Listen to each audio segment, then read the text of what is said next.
Me sattusime raskesse autoõnnetusse, mina olin juht. Mu kopsud ja maks purunesid täielikult. Nad tõid minu ja mu õe sisse ning me nägime teda seal lavamas. Tema kehal oli veel kuivanud verd. Mu õde puhkes hüsteeriliselt nutma ja tema pisarad langesid isa lamavale keha peale. Siis ma mõistsin, kui tõsine see kõik oli. Ma olin Raaviga samas autos, ärkasin haiglas, raskelt igastatud. Sõbrad ei tundnud mu nägu ära. Nad ütlesid mulle. Raav on samuti haiglas, ikka veel teaduseta. Me ei tea, mida teha. Mis edasi juhtub? Õnnetuse ajal mõistsin ma selle grupi jõudu, mida isa ehitas. Äkitselt ma mõistsin, et ta pole ainult minu isa. Kopsud olid verd täis ja ma ei suutnud hingata. Pidev lämbumistunne nagu oleksid vee all. Ja siis ma kuulsin arste rääkimas. No, praegu teeme talle seda ja siis seda, eks siis näeb, kui ta elab, siis elab. Ma istun haigla sissepääsu juures, kromp kurgus ja pisarad silmis. See hetk ei lähe mul kunagi meelest ja pidevalt käib minust läbi mõte ja tunne, et pärast kogu elu kestnud otsingud inimese järgi, kes õpetaks mulle kõige tähtsamat asja, ta nüüd lahkub. See ei saa olla tõsi. Mitte mingil juhul. Ma kogesin kliinilist surma. Oli nägemusi, nagu näeksid kaugelt, nagu vaataksid väljaspoolt igasuguseid asju. See on see, mida kliinilist surma kogenud inimesed natuke tunnevad tee lõpus, mis neid seal ees ootab. Aga see kõik on vale. See ei sarnane vaimsele seisundile. Me tahame teha sinust filmi. Tahame natuke avada seda eesriiet, mis eraldab meid kabala teadusest ja kummutada sellega seotud müüte. Sa oled õppinud kabalaat peaaegu 50 aastat. Oled õppinud suurte tarkade juures ja sul on ka tuhandeid õpilasi. Me arvame, et sinust filmid tehes saaksime rääkida vaimsest maailmast, saaksime anda vastuse inimestele, kes küsivad endilt, miks mulle see elu anti. Ma saan aru, aga see ei sobi mulle. Ma olin palju aastaid suure kabalisti Rabashi kõrval. Ja talle poleks üldse sobinud endaga mingil viisil tegeleda. Sa ei oleks saanud näha, et ta on suur inimene. Ja minul oma loomus järgi pole midagi, millega ennast suureks teha. Ma saan aru, et see pole see, mida te filmi jaoks tahate, aga nii see lihtsalt on.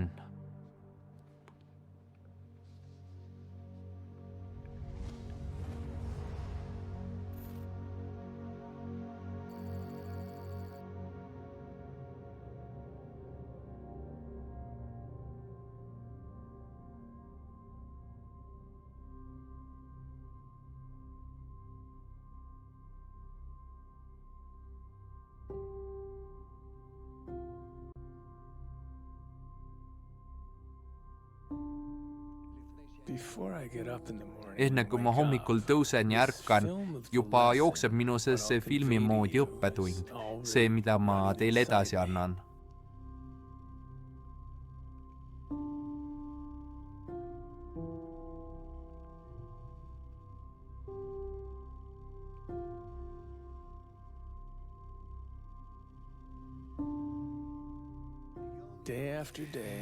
Päeva järel tõusen ma üles ja avastan, kui raske on mul õigesti ärgata selleks õppetunniks,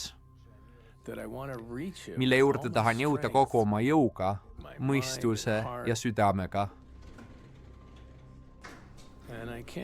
Aga ma ei suuda.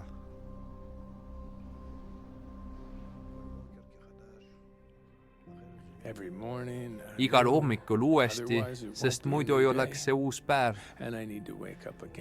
Ja ma pean taas ärkama, ennast uuesti äratama ja grupiga ühenduma. Ja see ühendus peab olema uus ühendus, mitte selline nagu eile. Raskem ja julgem. ma loen ja vaatan erinevaid katkendeid, aga tunnen end nagu surnud. Ja nii päeva järel. Aeg-ajalt kuuleme raavitute läbiv jõuetuse perioode. Aga sellest hoolimata võime kindlalt öelda, et keegi meist pole näinud raavi sellises seisundis. Me tunnen teda ju hoopis teistsugusena.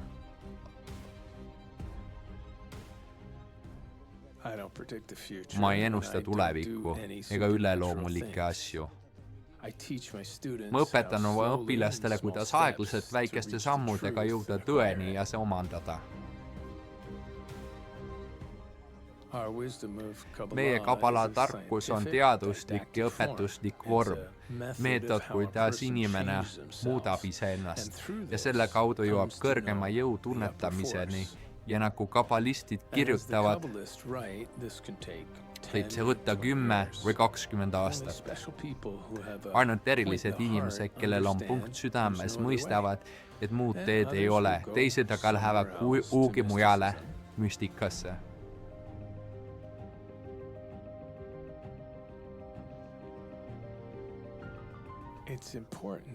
Minu jaoks on oluline, et tavalised inimesed, eriti Iisraeli maal, kuuleksid, mida ma räägin ja mõistaksid mingil kujul, mis neid ees ootab. Mitte tingimata minu kaudu, vaid kellegi teise kaudu. Peamine on, et toimuksid välised muutused kõigi maailma enanike jaoks.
Me loeme sissejuhatuses Soari raamatusse punkt 14.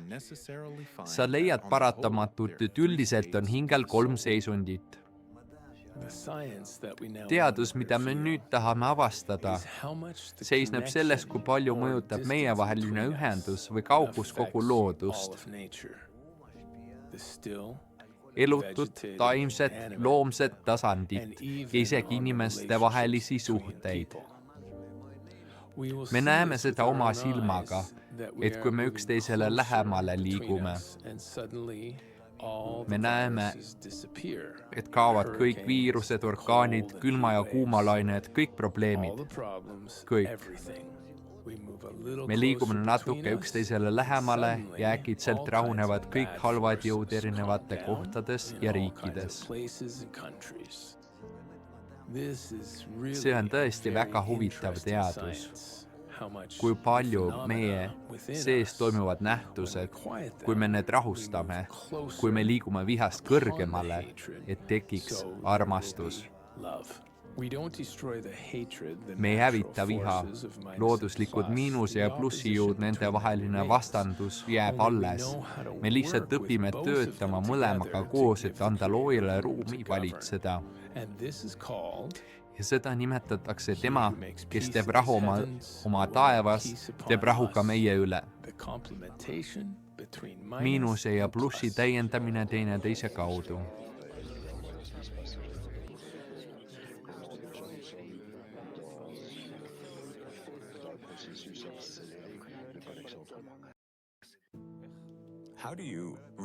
kuidas sa saad selle informatsiooni, mida sa meile tunnis annad? Kas sa saad selgitada, kuidas seda tajud? See on nagu teadlane, kes tunneb maailma nähtusi ja kes vaatab taevast ja tegeleb astronoomiaga ja maa sisse, kui ta tegeleb geoloogiaga.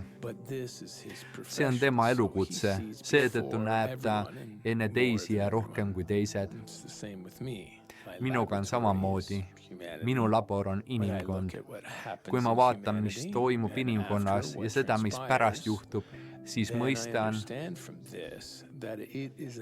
et see on madalamal tasemel, kui see juba peaks olema. Me peame parandustega kiirustama. Selle seisundi ajal ei tule parandust mitte kehade, vaid ainult hingedele. Soari raamatu sissejuhatus. Soov anda, piina seguneb malhutiga, see siseneb vastuvõtmissoovi, misjärel vastuvõtmissoov muutub veelgi julmemaks. Maailmas olev kurjus, kus kõik need kelmid, kes ründavad meid, nagu üritavad meid, nende näiliselt heade ilusate tegudega tõmmata meist välja kõik võimalikku. Nad juhivad meid ja ajavad meid segadusse. Kõik valitsused ja kõik need juhid. Faas 2 ja faas 4 olid segunenud kokku ja põhjustanud teise piirangu, eessõnaga palatarkusesse. Tuleb välja, et jõuame seisundisse, kus need samad asjad, mis peaks olema paranduse jaoks, töötavad hoopis rikutuse heaks, rikutud piina heaks. Seda nimetatakse, et ta neelas rikkuse alla ja oksendas selle välja. Küsimused. Praegu, kas me võime nüüd selles tunnis jõuda lõpliku paranduseni? Igal hetkel, mitte ainult selles tunnis. Kuidas peaksime rahva poole pöörduma? Miks karistatakse füüsilist Iisraeli rahvast vastastikuse garantii mittehoidmise eest?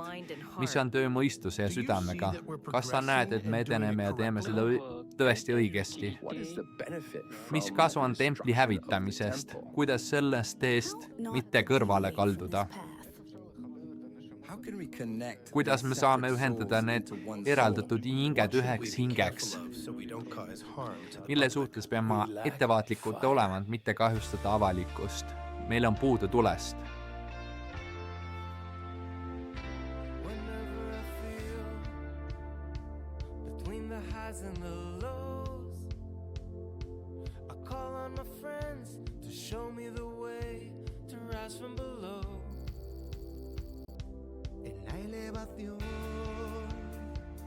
Sentiré ya la luz.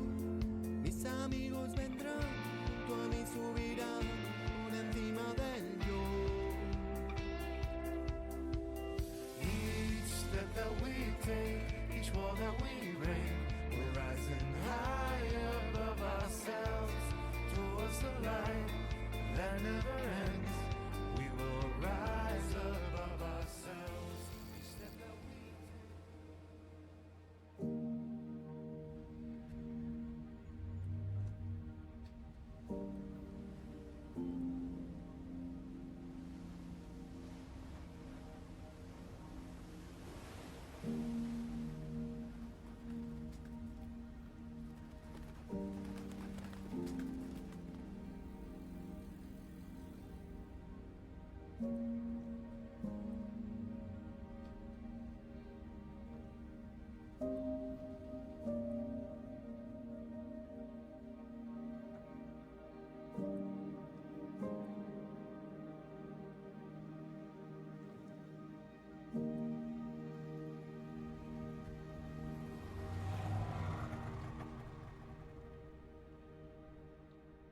Michael Lightman sündis 1946 aasta psühholoskauti üle elanute perekonnas.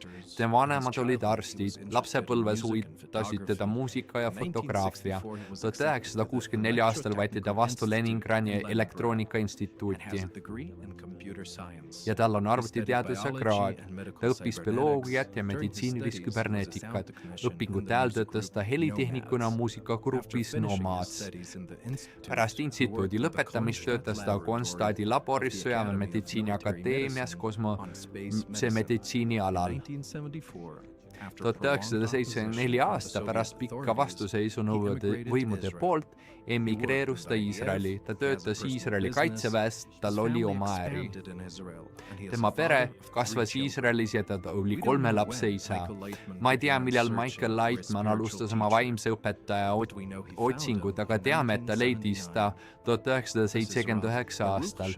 See oli Rav Baruch Shalom Halevi Aslag, suure kabalisti Rav Yehuda Aslag ehk Balasolami poeg. Michael oli tema ustav õpilane ja jätkab Rav Baruchi teed. 1997 aastal asutas ta ühenduse Bnei Baruch Kabala rahvale, mis sai nime tema õpetaja järgi. Tal oli doktorikraad. Maailmas on mitu miljonit inimest, kes nimetavad teda oma õpetajaks.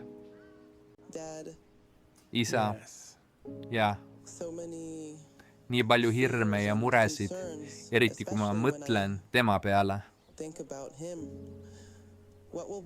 mis hakkab juhtuma. Kõik saab korda.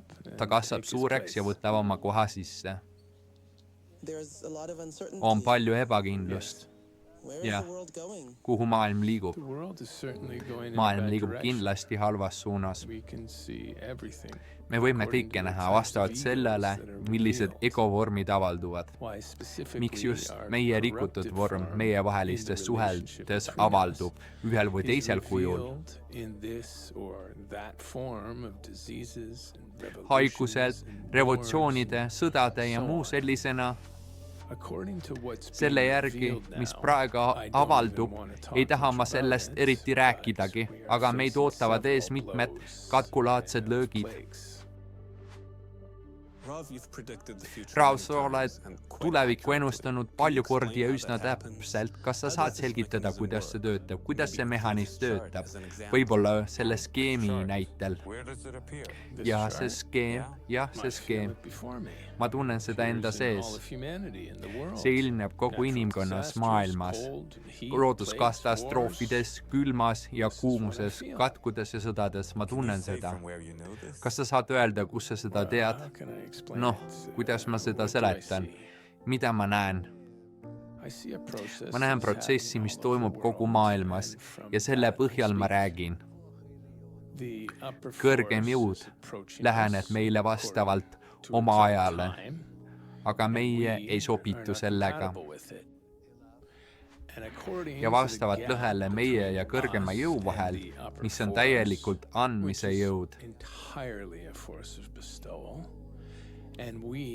Samal ajal kui meie kõik oleme vastuvõtmise jõud, teaks selle lähenemine meile tooma igasuguseid õnnetusi. Aeg möödub ja inimkond ei tee midagi, et kohandada enda ajavooluga.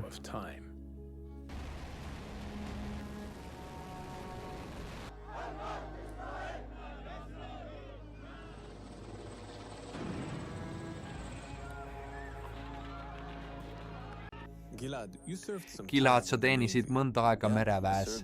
Jah, ma teenisin raketilaeval elektroonikaohvitserina. Kas sa oled kunagi lahingus olnud? Jah, ma osalesin esimeses Liibanoni sõjas. Seda nimetada operatsioon Rahu Galileale. Ma mäletan, et kuskil Beiruti ranniku vastas oli suurtüki patarei, mis tulistas meie pihta. Me tulistasime nende pihta ja see oli nagu metsiku lääne duell, kes tabab esimesena. Ja sa näed, et 300 meetri kaugusel sinust ja 200 meetri kaugusel sinust ja 100 meetri ja 50. Ja sulle saab selgeks, et järgmine mürsk tabab laeva. Ja siis käib peast läbi mõte, sa oled liiga noor, mida sa oled saavutanud, sa pole midagi teinud, me peame siin võitma. See on üks neid kujundavatest sündmustest, mis pani mind mõtlema, mille nimel ma elan ja otsima selle küsimusele vastust.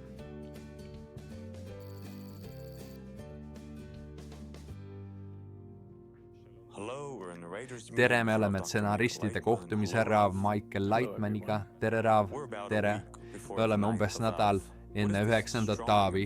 Mis on see tugev erinev jõud, mis nende päevadel meie üle toimib?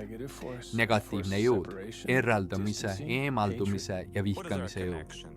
Mis seos on tänapäeval juutidel toonaste juutidega 2000 aastat tagasi? Me oleme sama rahvas, sama loomusega. Meie vaheline eraldustatus on alati olemas. Sellega tõstame me üles viha kõigis meid übritsevates rahvastes ja anname neile jõu meid murda. Mida me saame praegu teha, et ära hoida lähenevaid karistusi?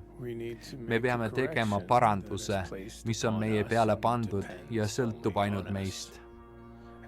Ja sellepärast sõltub kogu inimkond meist ning alateadlikult tunneta seda sõltuvust. Aga meie ei taha seda sõltuvust tunnistada. Nad tulevad meie juurde ja avaldavad suurelt ja ütlevad, aitab, seda me tahame, mitte territooriumiga rahu ega igasuguseid asju ega edu erinevates olukordades. Me ei taha teilt midagi muud, ainult ühte asja, maailma parandamise meetodit.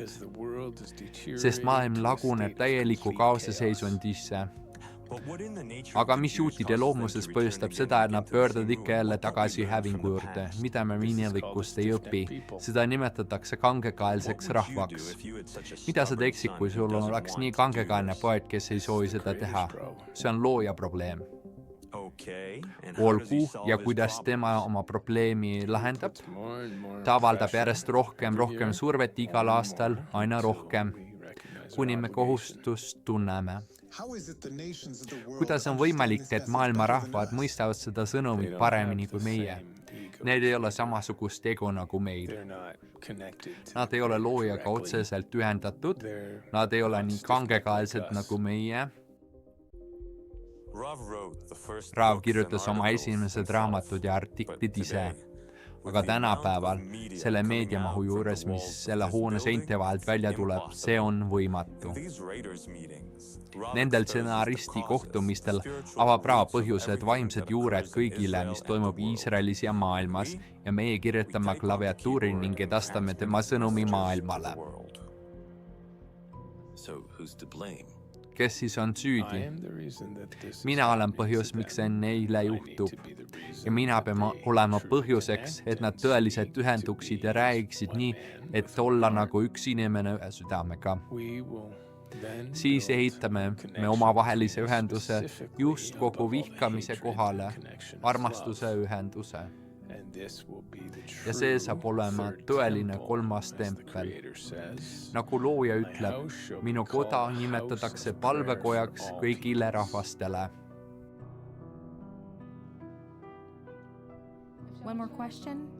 Kas ma võin küsida veel ühe küsimuse? Te olete kabalist, te olete vaimsetes maailmades. Miks te tunnete vajadust tegeleda meie maailma asjadega, kõigi nende muutuvate sündmustega? Ma mäletan Rabashi, kui oli Liibanoni sõda ja üks hasid tuli teda vaatama ja näeb, et Raav jooksis raadio juurde. Ta küsis, mis juhtus. Ja ma ütlesin talle, on uudised, ta tahab uudiseid kuulata, mis seal Liibanonis toimub.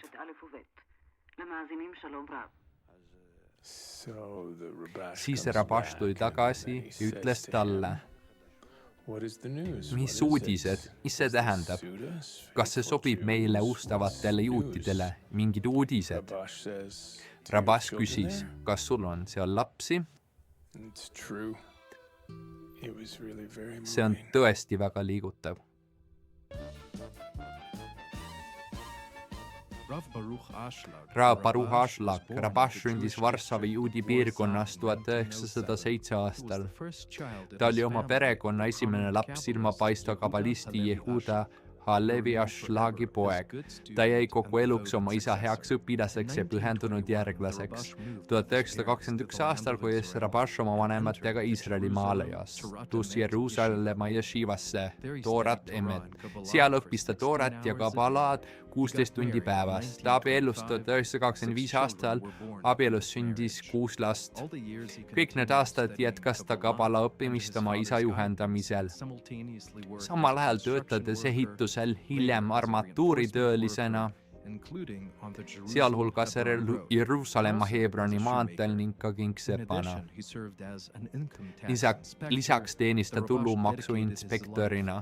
Rabas pühendas kogu oma elu õppimise meetodite selgitamisele ja levitamisele, viisil, mis oleks arusaadav ja õpitav ka kaasaegsele põlvkonnale. Rabas lahkus siit ilmast 1991 aastal ja maeti Harmeši kalmistule Jeruusalemmas oma isa kõrvale.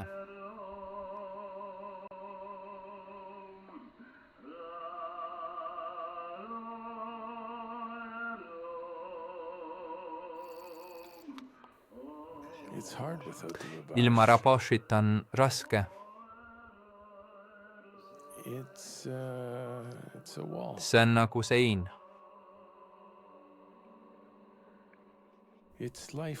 See on elu ilma küsimusteta.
Me teame, et tavaliselt töötad sa sel ajal üksinda suletud ukse taga. Me ei tea, mida sa seal teed. Ma mäletan, et kord võtsin julguse kokku ja küsisin sinult selle kohta. Sa ütlesid, et mulle, et see on kabalisti töö. Nüüd tahame küsida, kes on kabalist? Kabalist on inimene, kes on ühenduses loojaga ja pühendab kogu oma elu sellele, kuidas selle poole edasi liikuda.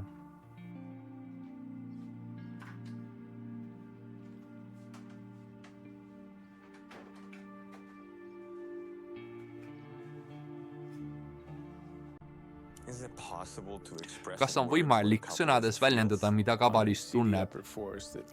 Ma näen kõrgemat jõudu, mis toimib inimkonna seas ja seetõttu on mul sellest oma nägemus ja arusaam. Raav räägib mitte kunagi peaaegu oma vaimsetest seisunditest, ilmselt tahab ta, et me ise nende tasemeteni tõuseksime. Lisaks õpime me, et meie sõnadel on väga raske edasi anda muljeid kõrgemast maailmast, rikkast ja mitmekesisest maailmast, aga meie arhiivis on lühike ja väga eriline lõik. Milla? Sa tundsid valgust esimest korda. Seda ma võin öelda, sest paljud mu õpilased on selle juba läbi teinud ja see on võimalik. Inimene tunneb valgust esimest korda siis, kui ta hakkab õppima kabalaad. Ja äkitselt, tõesti täiesti äkitselt tuleb talle mingi ilmutus, kus ta tunneb nagu viibiks meres või pilves. Ma ei tea, milleski nii tihedas, mis on täis soojust ja armastust, mis kirgab talle igast küljest. ja justkui seda maailma poleks olemas. Maailm on küll olemas ja kõik muu, kuid peale selle tunneb ta, kuidas õhk on täidetud hea, kauni ja hiilgava olemusega. Ja see tunne on tavaliselt inimese esimene kohtumine valgusega. Kuidas me saame teada, kas kabalist on tõeline, kas selle kohta on tõestus? Me ei saa kabaliste hinnata nende kirjutiste, suhtumise ja käitumise ega millegi muu järgi.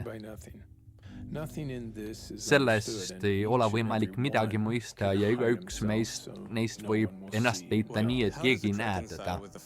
Kuidas see sobitab kokku sellega, et on olemas sinusugune kabalist, kellel on miljonid õpilasi kogu maailmas?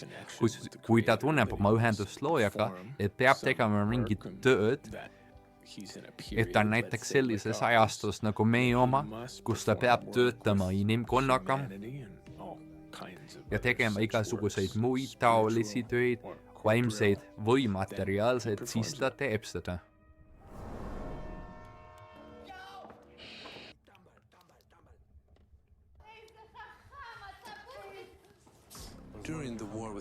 Iraagi sõjala Saddam Husseini ajal lugesin Michael-lehest, et Michael Lightman kirjutas Kabbalast raamatu.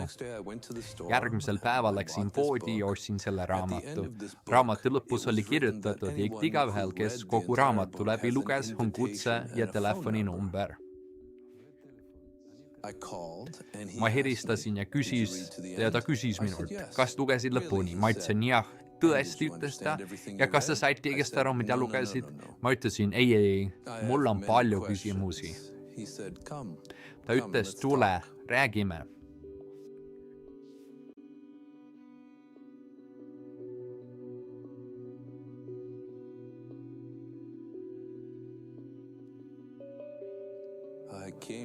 Ma läksin tema juurde ja olen olnud temaga juba 33 aastat.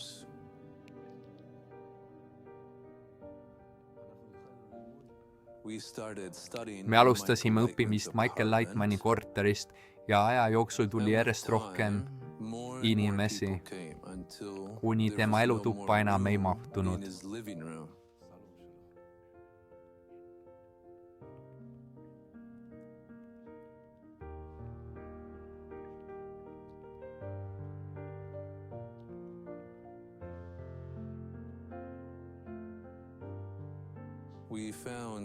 Leidsime väikese hurtsiku Reinesi tänaval.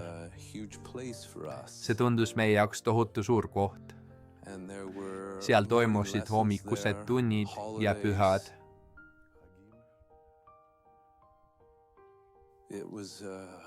See oli unustamatu aeg.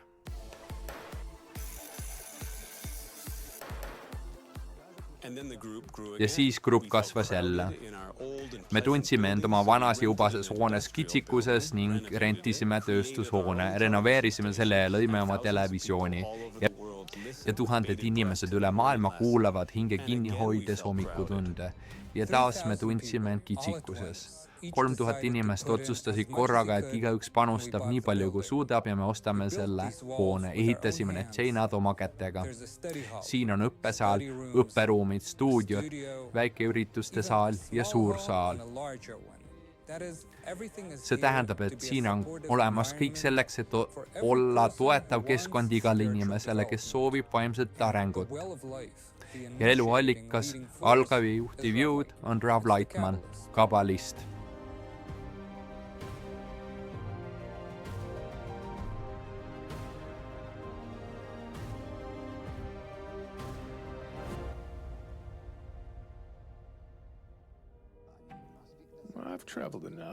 Ma olen piisavalt reisinud Ameerika Ühendriikides, Venemaal, Euroopas ning igasugustes muudes kohtades, pidanud loenguid ja muid asju.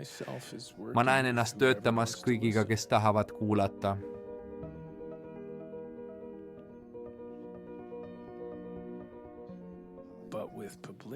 Aga reklaam ja eneseupitamine, see ei ole mina.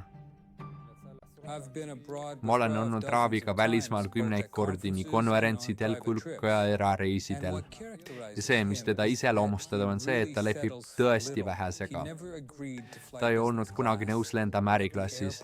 Lennujaamas, kui kohvrid saabuvad, on ta esimene, kes hüppab üles, et kõigile kohvreid tuua. Ta ei lase kindlasti kellelgi oma kohvrit kanda.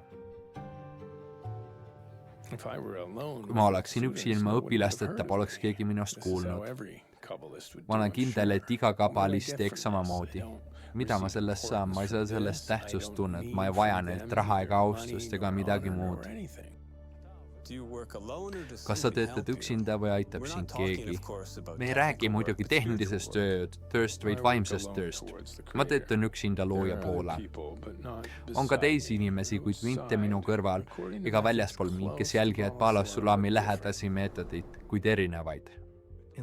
Kabala ajaloos on tuhandeid nimesid, mis on meile teada ja tuhandeid tundmatuid nimesid.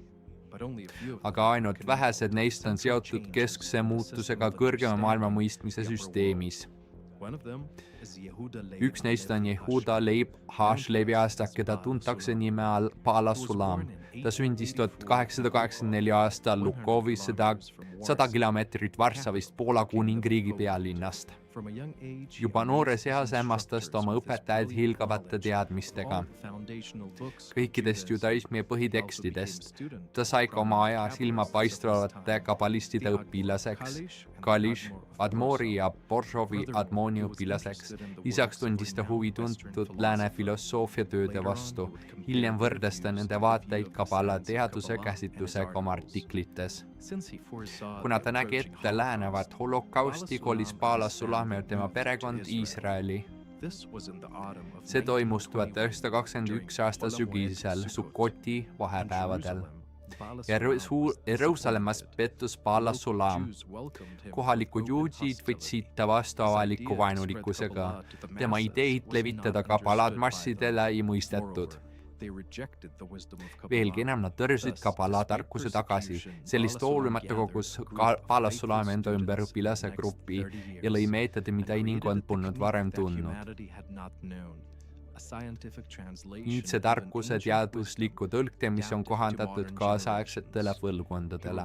Ta kirjutas kommentaare kõigile klassikutele kabala raamatust, sealhulgas Ari elupoole Rabbi Shimon bar Yochai Zohari raamatule. Need tõlgiti paljudesse keeltesse. Paala-Sulam lahkus siit ilmast 1954 aasta, jättis oma gruppi ning õppemeetodid oma parima õpilase ja esmasündinud poja Baruch Shalom Ashlagi ehk Rabashi kätte. Sõitsin Bnei Baraki, oli vihmane ja pime. Üks ultraortodoksne usklik mees seisis tänava nurgal, Rabbi Akiva ja Shahshoni Ishi tänava nurgal ja ma avasin natuke autoakent ja küsisin siin, kus siin õpitakse kabalad. Saad aru, Bnei Barakis sellist asja küsida. Ja ta ütles, pööra paremale, sõida lõpuni välja ja viimane maja vasakult, viljapoe vastas. Seal õpitakse kabalad. Kui ma sellest Rabashile rääkisin, ütles ta, see oli ingel.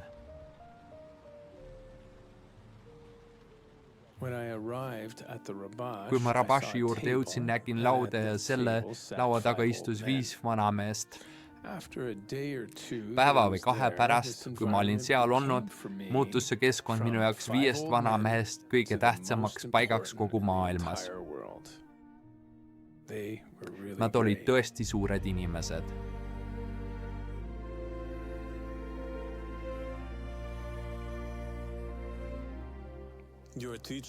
Sinu õpetaja Rabash, kas ta teadis sinu tulevikku? Muidu poleks ta minuga kogu aeg tegelenud. Lõppude lõpuks kestis see 12 aastat päeva järel mitu korda päevas. Ta nägi sinus kohe seda. Ta nägi seda.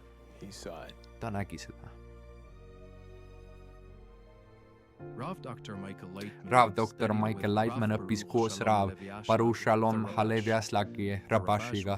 Rabash oli Rav Yehuda Leib Aslag ehk Paala-Sulami poeg ja õpilane. Pala Sulam oli omakorda Brosovravi Jehšuda Brosovi õpilane ja nii voolas kabalistide ahel nagu värske vesi põlvkonnast põlvkonda, kuni see jõudis hassidismi rajajani Baal Shem Tovini.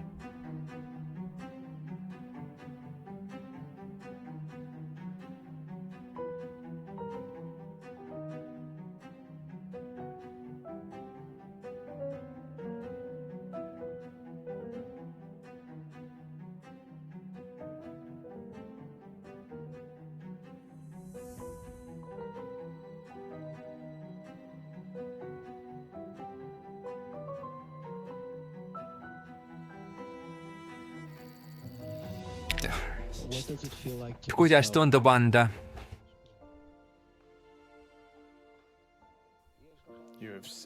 Maailmas on 7 miljardit inimest. Pane kokku kõik nende naudingud. Ütleme, et see on ainult säde.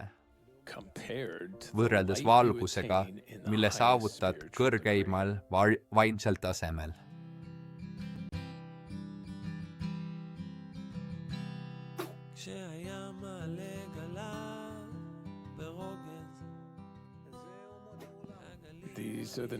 Need on maailma rahvad, kes tahavad Iisraeli minema uhuda, nad maailmast eemaldada.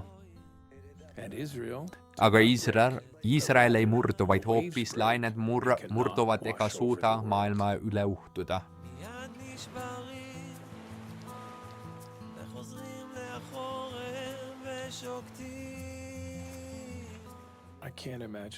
Ma ei kujuta ette elu välismaal, pole ühtegi muud kohta peale selle siin. Kui me toome omavahel soojust ja vastastikust kõigist erinevustest kõrgemale, me loome uue reaalsuse.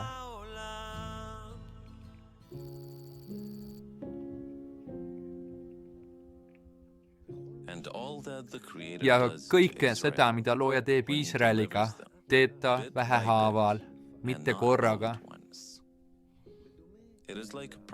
See on nagu inimesega, kes viibib pimeduses ja on alati pimeduses olnud. Kui sa tahad talle valgust anda, pead esmalt avama talle väikese valguse, nagu nõela silma suuruse ava ja siis natuke suurema. Ja samamoodi üha rohkem iga kord, kuni kogu valgus talle õigesti särab.